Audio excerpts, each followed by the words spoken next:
Quem nunca sonhou em viajar pelo espaço? Já pensou numa nave espacial indo muito, muito, muito além? Então, muita gente consegue viajar pelo espaço, muitos foram à Lua. Quer saber um pouco sobre a história das viagens espaciais? Fica aqui com a gente! Olá, você está no canal Cientistas Legais. Eu sou o professor Anderson Lupo Nunes. Seja muito bem-vindo. Este canal é muito bom, muito legal. Tem temas muito interessantes, vídeos muito bons abordados por aqui. Não se inscreveu? Se inscreva. Dá uma olhadinha nesses vídeos aí que você vai ver que vale a pena se inscrever. Olha aí. Este primeiro vídeo fala sobre entropia e as leis da termodinâmica, muito legal mesmo. E este outro vídeo aqui fala sobre a teoria da relatividade geral, algo muito legal, muito importante para estudar o universo. Hoje o tema é bem legal, viagens espaciais, o sonho do ser humano conhecer as estrelas, a Lua, os planetas. Isso é bem antigo, essa aspiração. Dá uma olhada aí. É difícil definir quando surgiu o interesse da humanidade pelas viagens espaciais. Desde a antiguidade, cerca de 700 anos antes de Cristo, já existia astronomia, o estudo dos planetas, das estrelas. Isso era muito comum.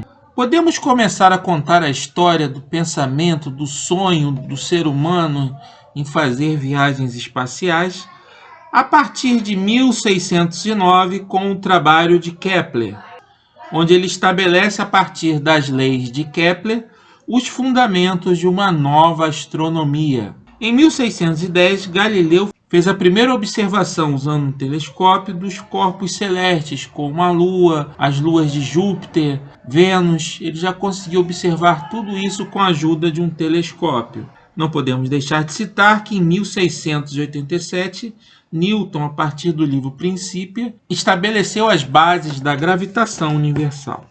Mas é importante também citar em 1813 o trabalho de William Moore, que escreveu a equação do foguete.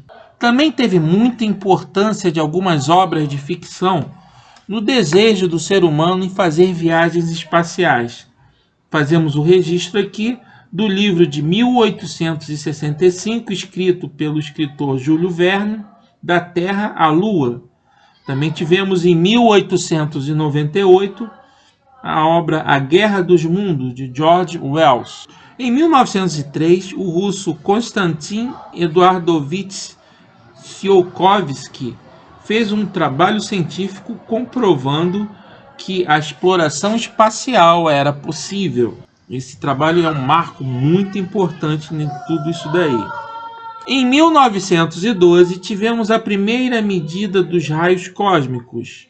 Em 1914, Robert H. Goddard patenteou um projeto de foguetes com utilização de combustíveis líquidos multi-estágio, que ele conseguiu construir o primeiro protótipo deste foguete em 1926. Em 1929, Hermann Oberth, na Alemanha, fez os primeiros testes com combustível líquido nesse país. Foi em 1933 que von Braun realizou o início do projeto de construção de foguetes com uma finalidade militar. Esses foguetes foram se desenvolvendo até chegar no protótipo chamado A4, que foi usado como um míssil para a área militar, mas é idêntico, um foguete e um míssil é idêntico. Muda o carregamento que é feito, que ele está carregando, e o destino. Então, o A4, foguete desenvolvido por von Braun, Werner von Braun, foi usado na guerra e se tornou o míssil V2. A Alemanha construiu mais de 5.000 desses mísseis, sendo que mais de 1.000 deles foram bombardeados na cidade de Londres. Se achava na época que o V2, o míssil V2, iria vencer a guerra. Foi em 1944 que von Braun resolveu fazer um teste, pegou um míssil V2, apontou na vertical para cima e pensou assim: vamos ver até onde ele sobe. E aí foi o primeiro foguete a atingir o espaço na Alemanha nazista durante a Segunda Guerra Mundial. Os vencedores da guerra, União Soviética e Estados Unidos, fizeram uma reunião logo após a guerra para definir os acordos de como seria esse pós-guerra. E aí a grande ambição deles era o recrutamento dos cientistas e engenheiros alemães responsáveis pelo projeto do foguete alemão barra-míssil, o V2 ou A4. Von Braun e boa parte de sua equipe decidiram se radicar nos Estados Unidos e se entregaram aos americanos. Aí teve início a Guerra Fria, com o Plano Marshall e tudo isso daí. A gente não vai entrar nesse mérito. E as pesquisas visando a área aeroespacial eram fortes, tanto nos Estados Unidos quanto na União Soviética. Estados Unidos ficou com a maior parte dos cientistas e engenheiros alemães, mas a União Soviética tinha os seus próprios, já vinham desenvolvendo trabalho, como citei alguns, e amealhou mais alguns alemães também. E foi o primeiro grande feito aeroespacial foi dos soviéticos, o lançamento do primeiro satélite colocado em órbita, que foi o Sputnik, em 1957. Também foi nesse ano que o primeiro mamífero foi colocado em órbita, a cadelinha Laika. Ela não voltou do espaço. Em 1959, os Estados Unidos mandou alguns macacos para lá. Em 1961, um chimpanzé, visando ver como organismos mais similares com o ser humano conseguiriam sobreviver no espaço.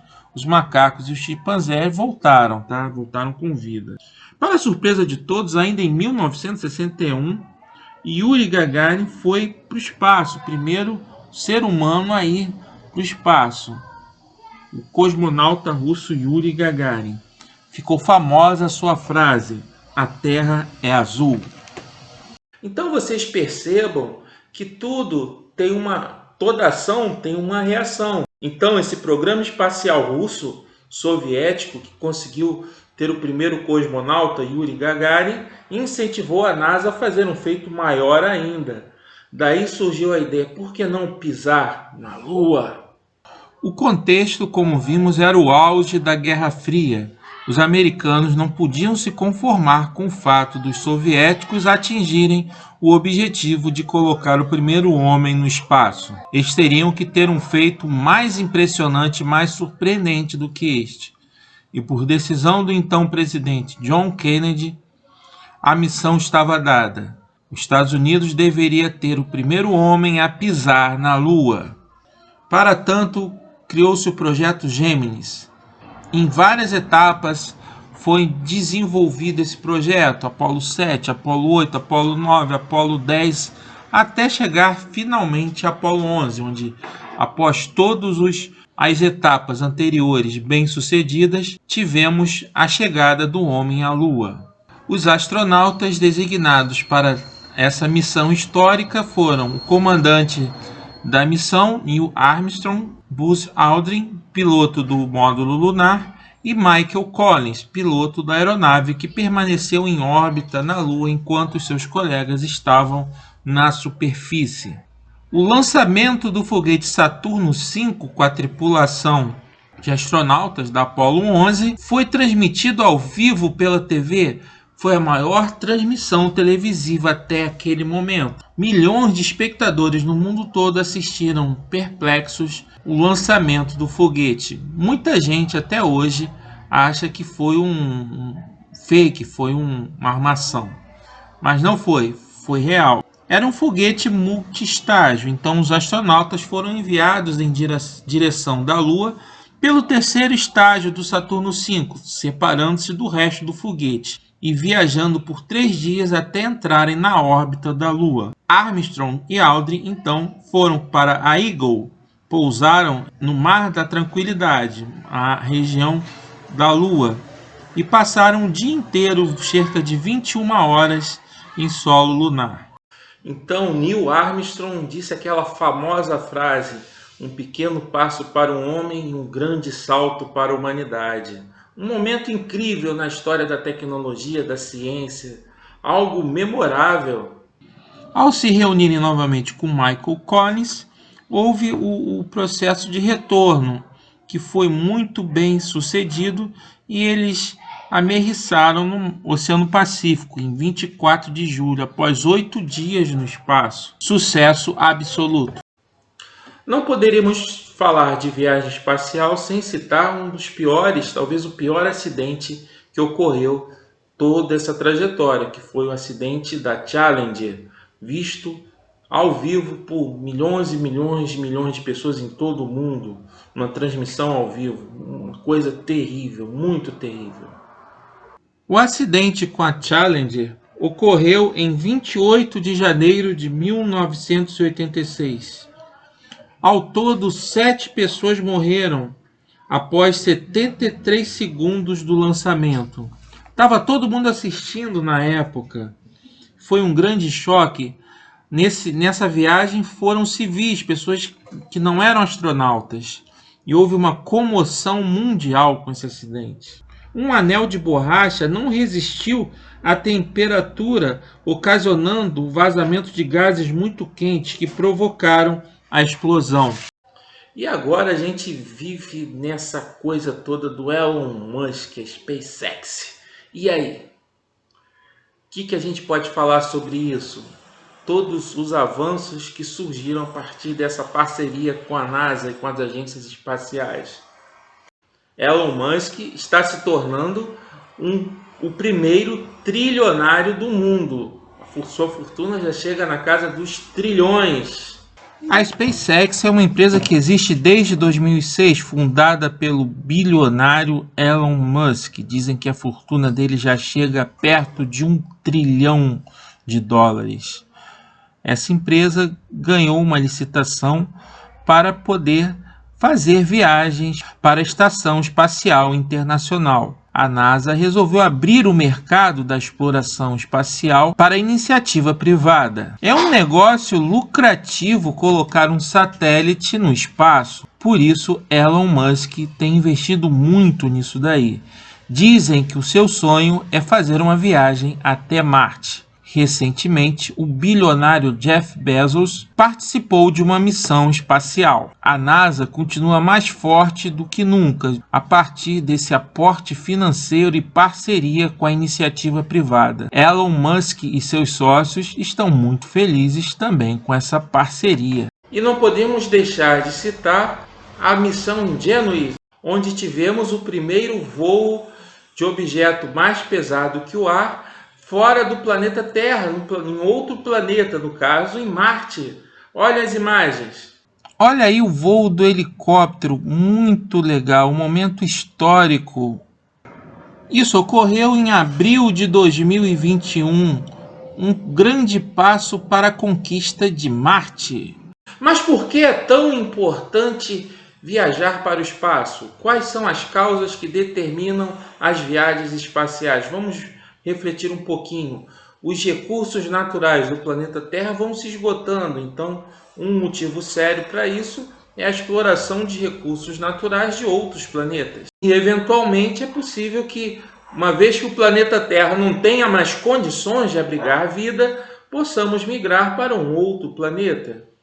Então, aí ressalta um pouco desse espírito predador do ser humano, né? A gente depreda todo o planeta Terra e depois vai para outros planetas depredar outros planetas. Então é isso aí, um vídeo bem legal falando sobre os feitos da NASA e de outras agências espaciais, coisas muito legais, nosso primeiro astronauta, Marcos Pontes. Então são grandes feitos da história da humanidade e hoje a gente vê que isso tudo está arrumando para um caminho. Qual será esse caminho? Não sabemos, mas não tem como deter o progresso, a marcha do progresso é inexorável.